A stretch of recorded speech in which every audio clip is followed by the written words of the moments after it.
حاضرین جمعہ، ہر قسم کی تعریف، توصیف، کبریائی اور بڑائی اللہ وحدہ لا شریک کے لیے لائق و زیبا ہے، جس نے ہم تمام انسانوں کو پیدا کیا ہماری رشد و ہدایت کے لیے، ہماری کامیابی اور کامرانی کے لیے بے شمار انبیاء اکرام کو اس دار فانی میں مبعوث کرتا رہا۔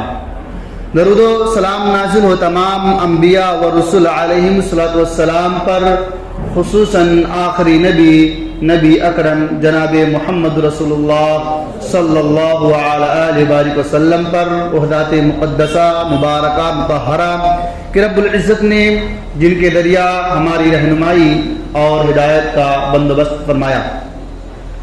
معزز حاضرین، ہم خطبہ مسنونہ میں ایک آیت کریمہ کی تلاوت بارہا سنتے ہیں۔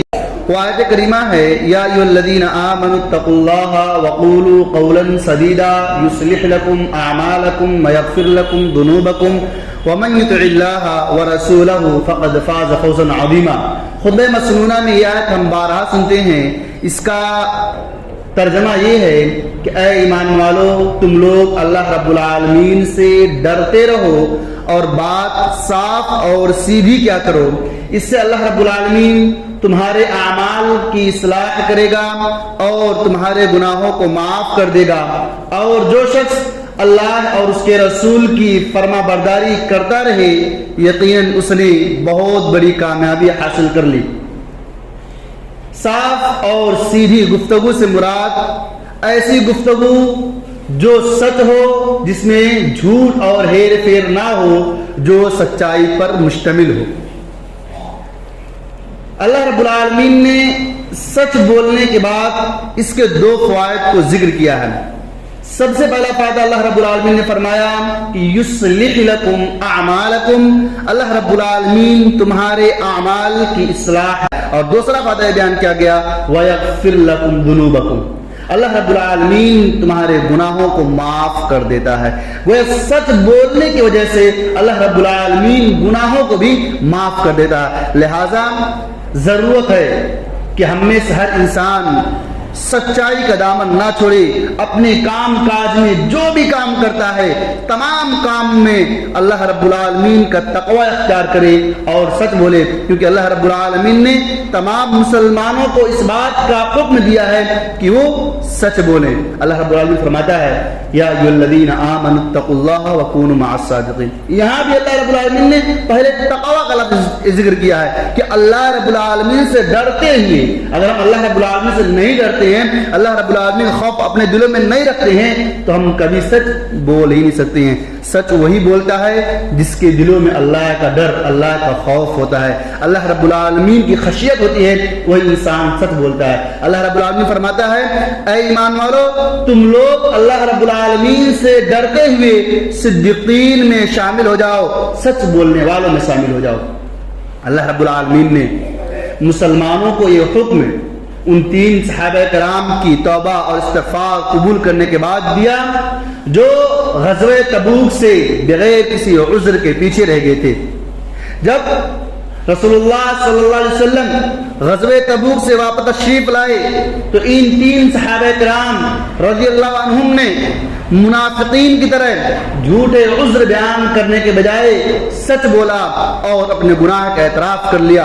اللہ رب العالمین نے ان صحابہ کرام کے سچ بولنے کی وجہ سے ان کی توبہ قبول کر لی۔ اس طرح سے صحابہ کرام اللہ رب العالمین کی اس وعید سے بچ گئے جس کی دھمکی اللہ رب العالمین نے جھوٹے عذر بیان کرنے والے منافقوں کو اس انداز میں دی ہے کہ انہم رجس ومأواہم جہنم جزاء بما کانوا یکسبون، کہ وہ ناپاک ہیں، اپنے کرتوتوں کے نتیجے میں ان کا ٹھکانہ جہنم ہے۔ ان 3 صحابہ کرام میں کعب بن مالک رضی اللہ تعالیٰ عنہ بھی تھے۔ سیدنا کعب بن مالک رضی اللہ تعالیٰ عنہ بیان کرتے ہیں کہ غزوہ تبوک کے موقع پر میں انتہائی خوشحال تھا، باغات پھلوں سے لدے ہوئے تھے۔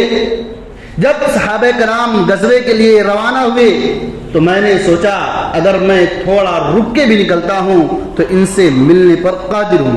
ان کے اندر تھوڑا سا اوور کانفیڈنس آ گیا تھا کہ میرے پاس سب کچھ ہے، طاقت ہے، قوت ہے، گاڑی گھوڑا ہے، اگر میں تھوڑا رک کے نکلتا ہوں تب بھی ان سے میں جا کر ملاقات کر لوں گا۔ لیکن کعب بن مالک رضی اللہ عنہ کہتے ہیں ایسا نہ ہوا. وہ لوگ بہت آگے نکل گئے اور میں پیچھے رہ گیا. جب میں اپنے گھر سے باہر نکلتا تو مجھے یہ بات بہت زیادہ غمگین کر دیتی. یہ بات مجھے بہت تکلیف میں ڈال دیتی تھی کہ اس غزوے سے میرے علاوہ کوئی ایسا نہیں ہوگا جو پیچھے رہ گیا ہوگا سوائے منافقین کے یا ان لوگوں کے جن کو اللہ رب العالمین نے واقعی معذور قرار دیا ہے. کعب بن مالک کہتے ہیں جب مجھے اس بات کی خبر ملی کہ آپ صلی اللہ علیہ وسلم غزوے سے واپس تشریف لا رہے ہیں تو میرے ذہن میں شیطانی خیالات آنے لگے. میں جھوٹے عذر اور جھوٹے حیلے تلاش کرنے لگا. یہاں تک کہ میں اپنے گھر والوں میں جو معزز افراد تھے ان سے اس بارے میں مشورہ بھی کیا. لیکن جب میں نے سنا کہ آپ صلی اللہ علیہ وسلم پہنچنے ہی والے ہیں تو میرے ذہن و دماغ سے سارے جھوٹے خیالات نکل گئے. میں نے یہ عہد کر لیا کہ آپ صلی اللہ علیہ وسلم کے سامنے سچ بول کر ہی نجات پا سکتا ہوں. جب آپ صلی اللہ علیہ وسلم واپس تشریف لائے, آپ مسجد میں 2 رکعت نماز پڑھنے کے بعد لوگوں سے میل ملاقات کرنے کے بعد وہ لوگ جو اس غزوے سے پیچھے رہ گئے تھے وہ سب لوگ اللہ کے نبی کی خدمت میں حاضر ہوئے اور قسمیں کھا کھا کر اپنے عذر کو بیان کرنے لگے. اللہ کے نبی صلی اللہ علیہ وسلم نے ان کو عذر کو قبول کیا اور استغفار کی دعا کرتے ہوئے ان کے باطن کو اللہ رب العالمین کے حوالے کر دیا. وہ جو ظاہری طور پر عذر بیان کر رہے تھے اللہ کے نبی تسلیم کر رہے ہیں, لیکن جو باطن میں اپنے جھوٹ کو چھپائے ہوئے تھے اللہ کے نبی نے اس جھوٹ کو اللہ رب العالمین کے حوالے کر دیا.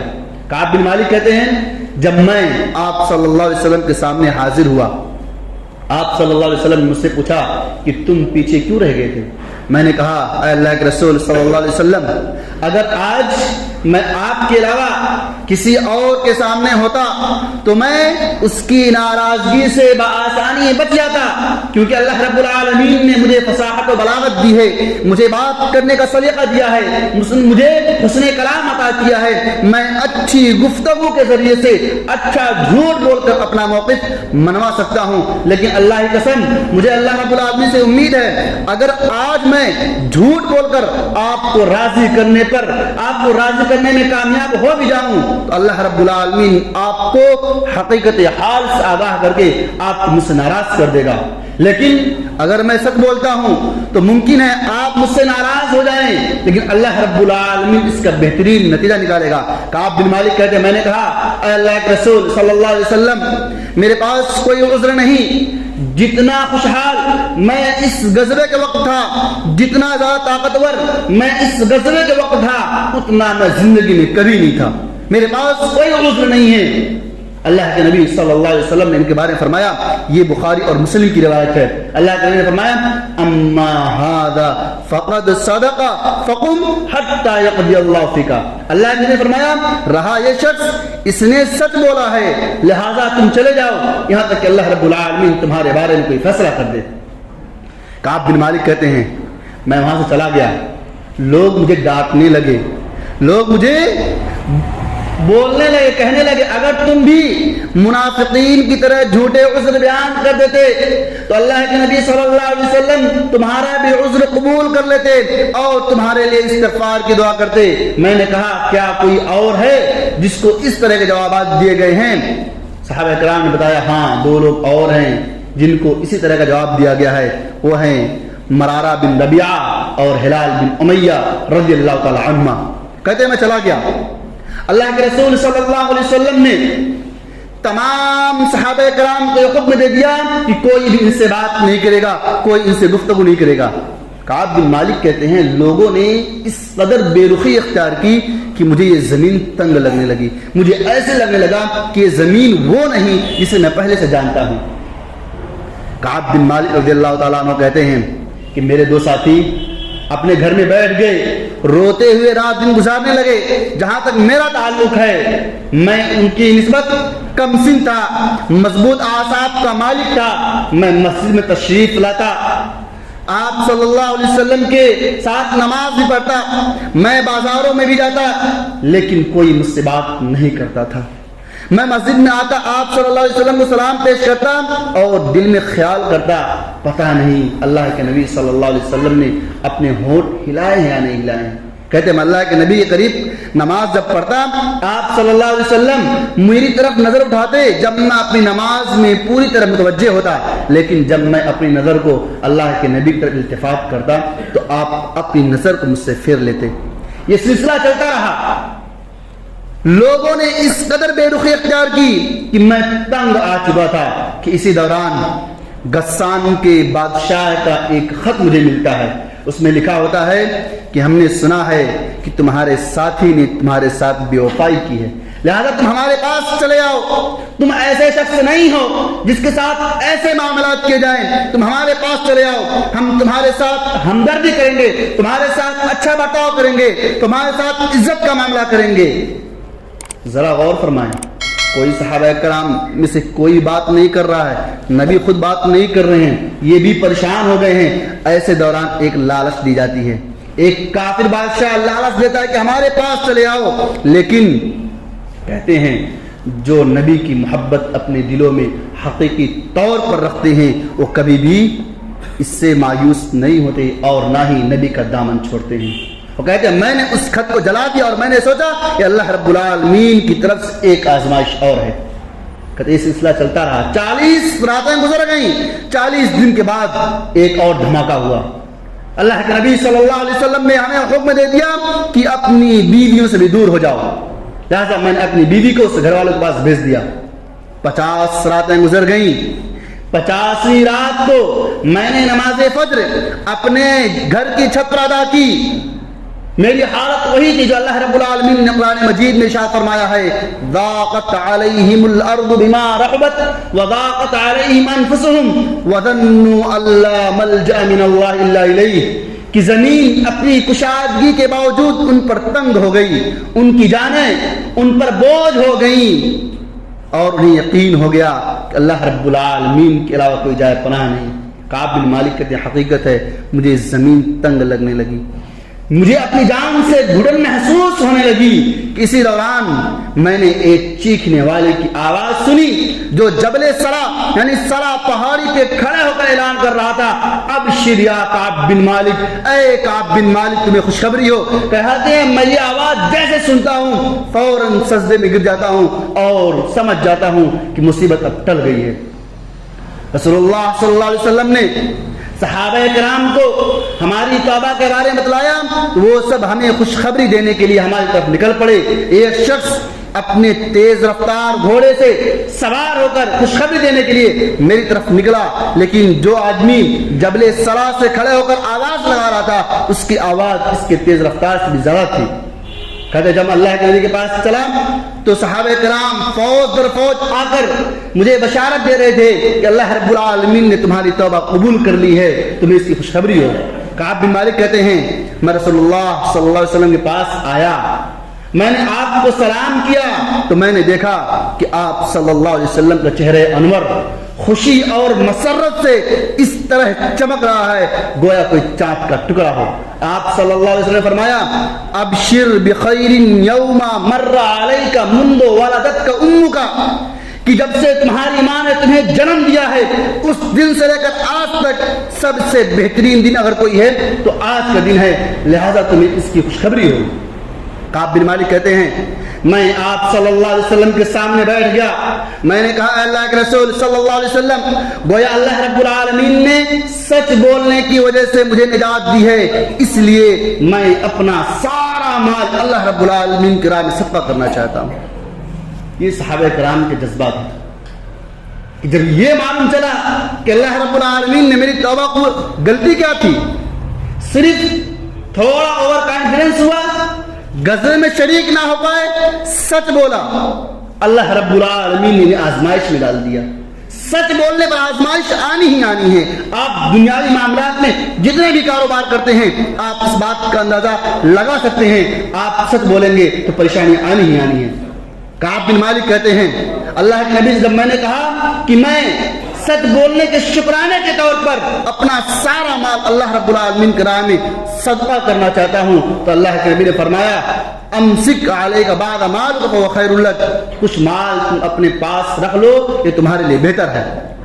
میں نے کہا کہ غزوہ خیبر سے جو مال مجھے ملے گا اسے میں رکھ لوں گا۔ پھر کعب بن مالک کہتے ہیں میں نے کہا یا رسول اللہ انما انجانی بالصدق وان من توبتی اللہ احدث الا صدقا ما بقیت، اے اللہ کے رسول صلی اللہ علیہ وسلم، اللہ رب العالمین نے سچ بولنے کی وجہ سے مجھے نجات دی ہے، اس لیے جب تک میں زندہ رہوں گا کبھی جھوٹ نہیں بولوں گا۔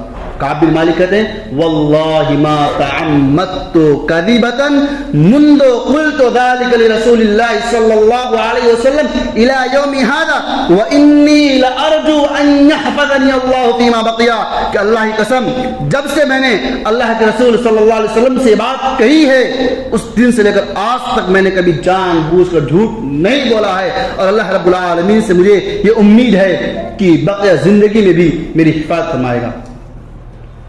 آپ غور فرمائیں کہ سچ بولنے سے مصیبتیں ٹلتی ہیں، پریشانیاں ٹلتی ہیں، عذابات ٹلتے ہیں، اور ساتھ ہی ساتھ توبہ قبول ہوتی ہے، دعائیں قبول ہوتی ہیں۔ آج ہم کہتے ہیں کہ مولوی صاحب بہت دعا کریں قبول نہیں ہوتی ہے، ہم دعا تو کرتے ہیں قبول ہی نہیں ہوتی ہے، لیکن ہم چلتے پھرتے مذاق پہ مذاق میں جھوٹ بولتے رہتے ہیں، جھوٹ بولتے رہتے ہیں۔ پھر بتاؤ جب ہماری زبان سے سچ نہیں نکلے گا، جھوٹ نکلے گا، تو کیا اللہ رب العالمین دعا قبول کرے گا؟ اس زبان کی دعا قبول کرے گا جو جھوٹ بولتی ہو؟ نہیں میرے دوستو، اگر آپ چاہتے ہیں کہ آپ کی دعا بارگاہ الہی میں قبول ہو جائے، آپ چاہتے ہیں کہ اللہ رب العالمین آپ کی آواز پر لبیک کہے، تو اس کے لیے شرط ہے کہ آپ اپنی زبان کو پاک و صاف کر لیں، اپنی زبان سے جھوٹ کو ختم کر دیں، اللہ رب العالمین آپ کی دعا فوراً سن لے گا۔ لیکن شرط یہ ہے کہ سچ گوئی سے کام لیں۔ اللہ رب العالمین نے سچ بولنے والوں سے اجر عظیم اور مغفرت کا وعدہ کیا ہے، وعدہ کیا ہے کہ ان کو میں معاف کر دوں گا، ان کے لیے بڑا اجر تیار کر رکھا ہوں۔ اللہ رب العالمین سورہ احزاب کی آیت نمبر 35 میں ارشاد فرماتا ہے ان المسلمین والمسلمات والمؤمنین والمؤمنات والقانتین والقانتات والصادقین والصادقات والصابرین والصابرات والخاشعین والخاشعات والمتصدقین والمتصدقات والصائمین والصائمات والحافظین فروجهم والحافظات والذاکرین اللہ کثیرا والذاکرات اعد اللہ لهم مغفرۃ اجرا عظیما، کہ بے شک مسلمان مرد، مسلمان عورتیں، مومن مرد، مومن عورتیں، فرما برداری کرنے والے مرد، فرما برداری کرنے والی عورتیں، سچ بولنے والے مرد، سچ بولنے والی عورتیں، صبر کرنے والے مرد، صبر کرنے والی عورتیں، صدقات و خیرات کرنے والے مرد، صدقات و خیرات کرنے والی عورتیں، اپنی شرمگاہ کی حفاظت کرنے والے مرد، حفاظت کرنے والی عورتیں، کثرت کے ساتھ اللہ رب العالمین کا ذکر کرنے والے مرد اور ذکر کرنے والی عورتیں، ان سب کے لیے اللہ رب العالمین نے مغفرت اور اجر عظیم کا وعدہ کیا ہے۔ صرف مغفرت اور اجر عظیم کا وعدہ ہی نہیں بلکہ سچ بولنے والوں کو اللہ رب العالمین نے جنت کی خوشخبری دی ہے۔ اللہ تعالیٰ ارشاد فرماتا ہے قال اللہ ھذا یوم ينفع الصادقین صدقهم لهم جنات تجری من تحتها الانہار خالدین فیہا ابدا رضی اللہ عنہم ورضوا عنہ ذلک الفوز العظیم۔ کل قیامت کے روز اللہ رب العالمین فرمائے گا کہ آج کا دن وہ ہے کہ سچ بولنے والوں کو ان کی سچائی ہی انہیں فائدہ دے گی، ان کے لیے باغات ہوں گے جن کے نیچے نہریں جاری ہوں گی، وہ اس میں ہمیشہ ہمیشہ رہیں گے، اللہ ان سے خوش اور وہ اللہ سے خوش ہوگا، یہ سب سے بڑی کامیابی ہوگی۔ اللہ رب العالمین نے سچ بولنے پر جنت کی بشارت دے رہا ہے۔ جاتا کیا ہے، کس چیز کا؟ ایک مسلمان کے شایان شان ہی نہیں ہے کہ وہ جھوٹ بولے۔ آج ہم اپنی اگر زندگی محاسبہ کریں تو یہ بات ہمیں اچھی طرح معلوم ہو جائے گی کہ ہم پورے دن میں نہ جانے کتنی دفعہ جھوٹ بولتے ہیں، کتنا ہم جھوٹ کا سہارا لیتے ہیں۔ اللہ رب العالمین نے سچ بولنا یہ متقیوں کی صفات قرار دیا ہے۔ اللہ تعالیٰ فرماتا ہے والذی جاء بالصدق وصدق به اولئک هم المتقون لهم ما یشاءون عند ربهم وذلک جزاء المحسنین، کہ جو شخص سچی بات لے کر آیا اور جس نے اس کی تصدیق کی اولئک هم المتقون، یہی لوگ متقی ہیں۔ لہم ما یشاؤون عند ربہم، وہ جو کچھ چاہیں گے ان کے رب کے پاس ان کے لیے سب کچھ موجود ہوگا۔